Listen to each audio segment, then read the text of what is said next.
পূর্ব মেদিনীপুর জেলার নন্দীগ্রামের শামশাবাদ গ্রাম ১ নম্বর ব্লকের পঞ্চায়েতে ক্ষমতার পালাবদল। প্রধান পদে বিজেপির প্রদীপ পট্টনায়ক। পূর্ব মেদিনীপুর জেলার নন্দীগ্রাম বিধানসভা কেন্দ্রের নন্দীগ্রাম ১ নম্বর ব্লকের শামশাবাদ গ্রাম পঞ্চায়েতে ক্ষমতার পরিবর্তন ঘটল। দীর্ঘদিন তৃণমূল কংগ্রেসের দখলে থাকা এই গ্রাম পঞ্চায়েতের প্রধান পদে এবার নির্বাচিত হলেন বিজেপির পঞ্চায়েত সদস্য প্রদীপ পট্টনায়ক। জানা যায় এই গ্রাম পঞ্চায়েতে মোট আসন সংখ্যা ১৮। গত পঞ্চায়েত নির্বাচনে তৃণমূল কংগ্রেস ১৩টি এবং বিজেপি ৫টি আসনে জয়লাভ করেছিল। তবে সাম্প্রতিক রাজনৈতিক পালাবদলের পর তৃণমূল কংগ্রেসের টিকিটে নির্বাচিত প্রধান শেখ আব্দুল মান্নান পদত্যাগ করেন। ফলে দীর্ঘদিন প্রধানহীন অবস্থায় ছিল শামশাবাদ গ্রাম পঞ্চায়েত। এরপর আজ অনুষ্ঠিত প্রধান নির্বাচনকে কেন্দ্র করে পরিস্থিতির পরিবর্তন হয়। নির্বাচিত সদস্যদের সমর্থনে বিজেপির প্রদীপ পট্টনায়ক প্রধান হিসেবে নির্বাচিত হন। এর মাধ্যমে নন্দীগ্রাম ১ নম্বর ব্লকের শামশাবাদ গ্রাম পঞ্চায়েতের দায়িত্ব বিজেপির হাতে আসে। সংবাদ মাধ্যমের মুখোমুখি হয়ে বিজেপি নেতৃত্বের দাবি, আজ থেকে শামশাবাদ গ্রাম পঞ্চায়েতে উন্নয়নমূলক কাজকে আরো গতিশীল করা হবে এবং সাধারণ মানুষের স্বার্থে স্বচ্ছ ও উন্নয়নমুখী প্রশাসন পরিচালনা করা হবে। উল্লেখ্য, অতীতে এই গ্রাম পঞ্চায়েতকে ঘিরে তৃণমূল কংগ্রেসের বিরুদ্ধে একাধিক দুর্নীতির অভিযোগ উঠেছিল। তবে সেই অভিযোগগুলির বিষয়ে সংশ্লিষ্ট পক্ষের বক্তব্য এই প্রতিবেদনে পাওয়া যায়নি। স্বাধীনতার পরে এই শামশাবাদ অঞ্চলে এই প্রথম বিজেপি প্রধান আমি নির্বাচিত হয়ে আমি নিজেকে গৌরব মনে করছি। এই শামশাবাদ অঞ্চলে যে আমরা ৫ জন বিজেপির মেম্বার ছিলাম,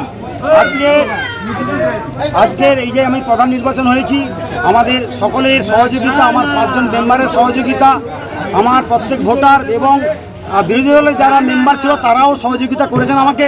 তার জন্য সকলকে আমি ধন্যবাদ জানাই এবং প্রত্যেকে সকলের সমান পরিমাণে কাজকর্ম যা কিছু করার দরকার মনে করছি সেগুলো সমপরিমাণে সুন্দরভাবে স্বচ্ছভাবে আমি কাজ করব। রাজনীতির রং দেখব না, যাতে করে সকলে যেন কাজ পায় সেটা স্বচ্ছভাবে করব। স্বচ্ছতার ভাবেই আমি কাজ করে এগিয়ে যাব। সকলে সহযোগিতা করবে এটা আমি আশা করব। আশা রেখে আমি সকলকে ধন্যবাদ জানিয়ে আমি বক্তব্য শেষ করছি। আমার নাম প্রদীপ পট্টনায়ক। বিগত দিনে আমরা যখন অঞ্চলে আসতাম আমাদেরকে ঢুকতে দিত না, আমাদেরকে বের করে দিত কি না, নন্দীগ্রামে মহিলা মোর্চার নেত্রীকে অঞ্চল থেকে ঢুকতে দেওয়া না। এমনকি মুসলিম একদিন আমি এসছি আমার ঘাট ধরে বের করে, সেদিনই আমরা প্রতিজ্ঞা করেছিলাম যে আমরা অঞ্চল ক্ষমতায় আনবো। আমরা যখন আজকের আমাদের অঞ্চল ক্ষমতায় এসছে, আমাদের প্রধান নিয়োগ হয়েছে, আমরা কোনো কিছু ভেদাভেদ করবো না, আমরা সবাইকে নিয়ে কাজ করব। এই আশা আকাঙ্ক্ষা আমরা রাখছি। আমরা ভারতীয় জনতা পার্টি করি, আমরা তৃণমূল পার্টি করি না, চোর লফঙ্গা পার্টি আমরা করি না। ঠিক আছে, আমরা সবকা সাথ সবকা বিকাশ নিয়ে কাজ করি। আপনার নাম? মামুনি জানা, নন্দীগ্রাম মন্ডল 2 মহিলা মোর্চা নেত্রী। নরেন্দ্র মোদীজির নেতৃত্বে যেভাবে ভারতবর্ষ জুড়ে সুশাসন প্রতিষ্ঠা হচ্ছে, দুর্নীতিমুক্ত ভারতবর্ষ গড়া হচ্ছে, আজকে রাজ্য জুড়ে এই ১.৫-২ মাসে যেভাবে শুভেন্দু অধিকারীর নেতৃত্বে পুরোপুরিভাবে রাজ্যের চোরমুক্ত বাংলা করার লক্ষ্যে প্রত্যেকটি চোরদের ধরা হচ্ছে, সেই ভয়ে আজকের শামশাবাদ অঞ্চলে পূর্ববর্তী প্রধান এত দুর্নীতি করেছে, উনি দুর্নীতির দায়ে লুকিয়ে গেছে, পদত্যাগ করে দিয়েছে। আজকের আমাদের ভারতীয় জনতা পার্টির পক্ষ থেকে ভারতীয় জনতা পার্টির মেম্বার শ্রী প্রদীপ পট্টনায়ক উনি প্রধান আজকে নির্বাচিত হলেন।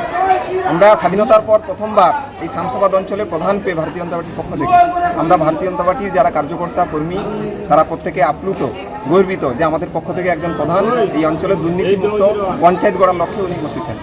তো সেই জায়গা থেকে প্রত্যেককে আশ্বস্ত করব, আগামী দিন শামশাবাদ অঞ্চলের প্রত্যেকটি ভোটারকে যেভাবে পঞ্চায়েতি সিস্টেম আছে সেই সিস্টেম অনুযায়ী প্রত্যেকের সুযোগ সুবিধা যা যা সরকারি সিস্টেম সমস্ত কিছু দেওয়া হবে, পৌঁছে দেওয়া হবে। বিকাশ, নরেন্দ্র মোদীজির বিকাশ, শুভেন্দু অধিকারীর বিকাশ বুথ স্তরে পৌঁছে দেওয়া হবে। এই সংকল্প নিয়ে আজকে আমরা এখানে উপস্থিত হয়েছি। নাম? সুদীপ দাস, নন্দীগ্রাম মন্ডল 2 সহ।